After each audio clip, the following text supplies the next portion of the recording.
स्वागत है आपके अपने YouTube चैनल लक्ष्य ऑनलाइन क्लासेस पर। उम्मीद करते हैं सभी आदमी मस्त तरीके से अपने पढ़ाई में लगे होंगे। इसी के बीच आप लोगों के लिए लेकर के आए हैं 2 नंबर का त्रिभुज का क्षेत्रफल। मतलब आपके एग्जाम में 2 नंबर में लगभग नहीं 100% पूछा जाएगा। तो देखिए छोटा सा एक वीडियो होगा, आप लोग बिल्कुल इसको पूरा देखिएगा। चलिए क्या है हम लोग देख लेते हैं त्रिभुज का क्षेत्रफल। तो यहाँ पर क्या कहता है कि उस त्रिभुज का क्षेत्रफल ज्ञात कीजिए। थोड़ा सा कलम को चेंज कर लेते हैं, मिट गया, किधर चल गया। देखिए इधर हम लोग देखते हैं, इसका भी मन मतलब भागने के लिए तैयार रहता है, समझ गए ना।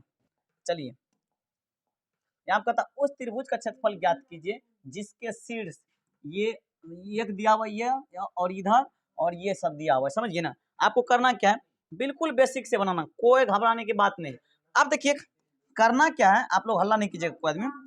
यहाँ पर देखिए यहाँ पे दिया हुआ 1,-1, कोई दिक्कत आराम से समझिएगा, 100% समझिएगा, इसका गारंटी लेते हैं, समझिए ना। -4 और 6 और यहाँ पर एक दिख रहा है -3 और -5। तो आप क्या कीजिएगा, इसमें से ये 3 को घर दिख रहा है ना, 3 को मानेंगे। एक को मानेंगे x1 y1, क्या मानेंगे x1 और y1 1 और ये -1 और यहाँ पर हो जाएगा x2 हो जाएगा -4 और y2 कितना हो जाएगा 6, x3 बराबर कितना हो जाएगा -3 और y3 बराबर कितना हो जाएगा -5। इतना हो जाएगा ना, कोई दिक्कत। तो अब क्या करेंगे हम लोग, ये चुन लिए x1 y1 x2 y2 x3 y3। अब कहता है त्रिभुज का क्षेत्रफल बराबर, त्रिभुज का क्षेत्रफल बराबर, बहुत बच्चा को याद नहीं रहता त्रिभुज का क्षेत्रफल, तो ये आसान है 1/2 into x1 y2 minus y3 और प्लस ये अब x1 है ना, तो यहाँ हो जाएगा x2 और ये यहाँ है तो ये यहाँ आ जाएगा y3 माइनस y1 और ये यहाँ पे x2 हो गया तो यहाँ पर x3 और यहाँ पर क्या हो जाएगा, ये यहाँ है तो यहाँ आ जाएगा y1 माइनस y2, समझिए ना। ये आपका त्रिभुज का क्षेत्रफल का सूत्र हो गया। अब यहाँ क्या कीजिएगा 1/2 और यहाँ पर x1 का मान ढूंढिए, कहाँ पर x1 का मान देखिए, यहाँ पर 1 दिया हुआ है और 1 अगर दिया हुआ है, लेकिन y2 का मान क्या है 6 और यहाँ पर माइनस है, y3 का मान देखिए 5, ये -5 और ये -5 प्लस, तो ये +5 हो जाएगा, समझ गए ना। और यहाँ पर ये प्लस है तो x2 का मान माइनस, प्लस और माइनस तो यहाँ पर हो जाएगा -4, समझ गए ना। x2 का मान -4 है। अब क्या करेंगे y3 का मान -5 और माइनस y1 का मान देखिए क्या है, y1 का मान माइनस, तो ये माइनस और ये माइनस तो यहाँ पे प्लस हो जाएगा ना, तो यहाँ पे हो जाएगा 1, समझ गए ना।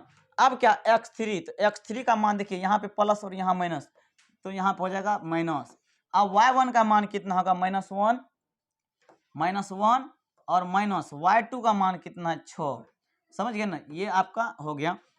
अब क्या करेंगे 1/2 इंटू 6 और 5 तो 11 गुना 1, 6 5 11 गुना 1 तो यहाँ पे हो जाएगा 11।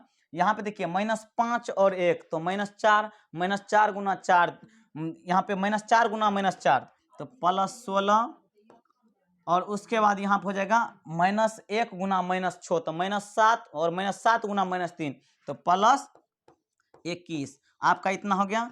तब हम क्या करेंगे, यहाँ पर थोड़ा सा इसको थोड़ा और ऊपर कर लेते हैं। यहाँ पर तब क्या करेंगे 1/2 गुना, अब ये सब को जोड़ देंगे 6 1 7 1 8 2 1 3 3 1 4 तो यहाँ पर आ जाएगा 48। इसको इससे कटा देंगे तो बराबर आपका कितना हो जाएगा 12 और यहाँ पर आ जाएगा मात्रक या यूनिट आप लिख सकते हैं, समझ गए ना, या इकाई। आपका यही आंसर हो गया। तो आप लोग समझ गए ना।